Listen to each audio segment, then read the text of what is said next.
Yun guys, good morning po sa inyong lahat, no. So umaga ngayon. So ngayong araw na to mga viewers, no, meron kaming pupuntahan ngayon. Hahanapin namin si Tatay Rudy. So ngayong araw na to, so kasama natin ito yung guys, ito yung magtuturo kung saan si Tatay Rudy. So ayan guys, ano sa pangalan mo, bro? Raymond Gisira. Oh, muna siya si Raymond Gisira nga taga Diriara po, taga Mainit. So muna siya ang magtudlo guys, no, kung saan si Tatay Rudy dahil ayun guys, sa pangyayari na hindi natin inaasahan, no, si Tatay Rudy umalis, no, kaya nag-alala na kanyang asawa guys, no, kaya ngayon ay papunta po kami. Ayan, tingnan nyo yung bag namin. So sa kanya pa rin, no. Ayan, marami pa siyang bag dito guys, oh. Ayan, dito sa bag. Tingnan natin yung bag mo, tol. Ayan, ito yung bag niya guys, oh. So sana guys, no, sa aming pagpunta ngayon, ipagdasal nyo po kami mga tol na walang mangyari sa amin dahil malayo pa talaga yung travel namin, no. Mahigit 20 hours, no, yung travel namin. At sana itong pera na nandito sa amin guys, magiging kasya to guys, no. So itong pera guys, no, nandito sa amin ngayon. So ito lang ay hindi to round trip, no, kundi papunta lamang doon sa area na hindi namin alam guys, no, kung kaya ba ito magasto namin or itong pera na punti naman to guys, no, kasi dalawa lang kami at saka nakihiram din kami sa mga kaibigan namin para mapuntahan namin si Tatay Rudy.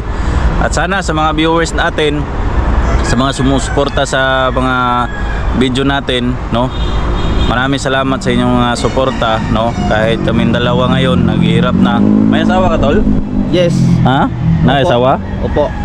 Pila ka buk anak nimo? Isa Ka buk anak nimo? So isa ra kabuk yung anak. So tsaka yung asawa niya isa rin yung asawa mo, tol? Isa lang. O isa ra daw yung asawa niya.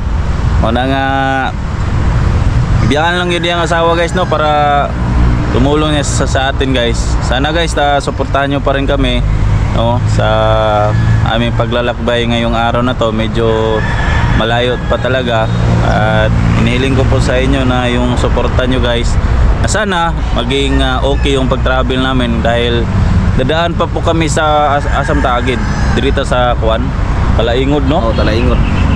Dadaan pa po kami ngayon sa guys, dadaan pa po kami sa Talaingod. Tapos after sa Talaingod, San Fernando. Sunod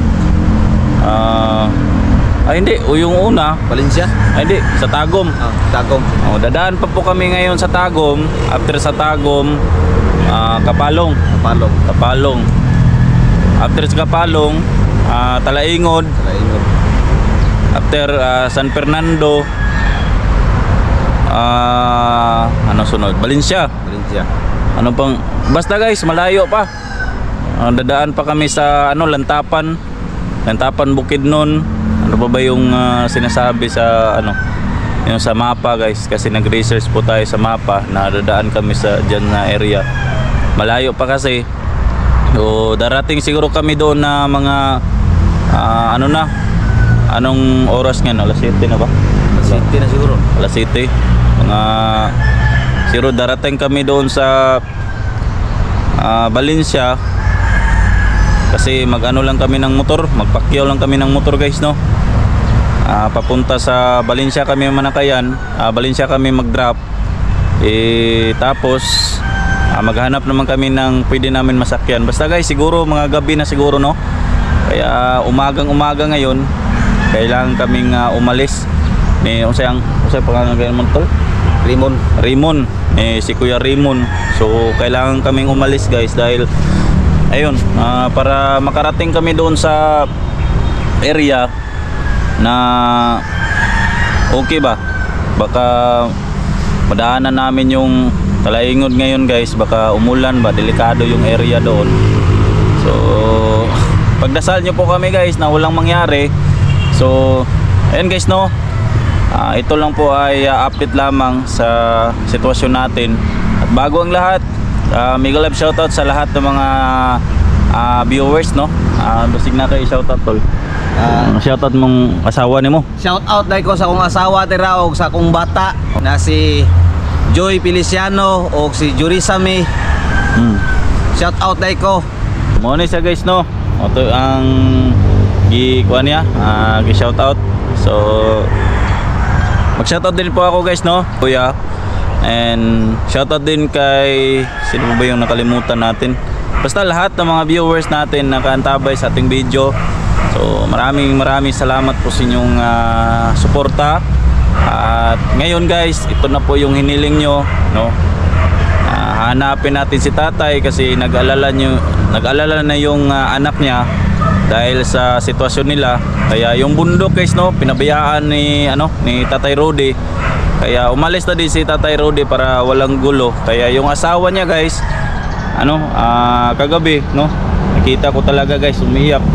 Pero ganyan talaga ang buhay, no, ganyan talaga ang buhay kapag hindi naman natin alam na ngayon is nagalit tayo, pero bukas parang nanibago yung ugali natin sa galit siguro. Kaya kayo mga viewers, no, kung may mga ganun na mga sitwasyon, dapat ipag-pray natin na alam naman natin na sa mga daanan, dalawa lang yung gulong, hindi naman natin alam yung disgrasya.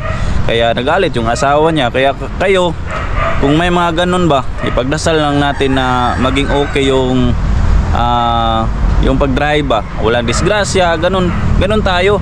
So kung ganyan, no, katulad ni Tatay Rudy, pinalaya sa kanyang asawa, ganun ang nangyari sa motor. Mahigit kasi 10,000 yung guys, yung motor na nasira, yung mga damage niya ba. Kaya ayun ang nangyari. So hanggang dito na lang guys, no.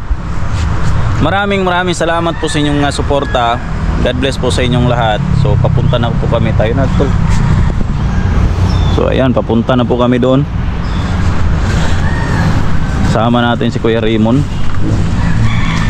So dito na lang, no, dito na lang. Maraming salamat kasi ito na yung sasakyan dito guys, oh, sa gilid. So God bless sa inyo and good morning sa inyong lahat.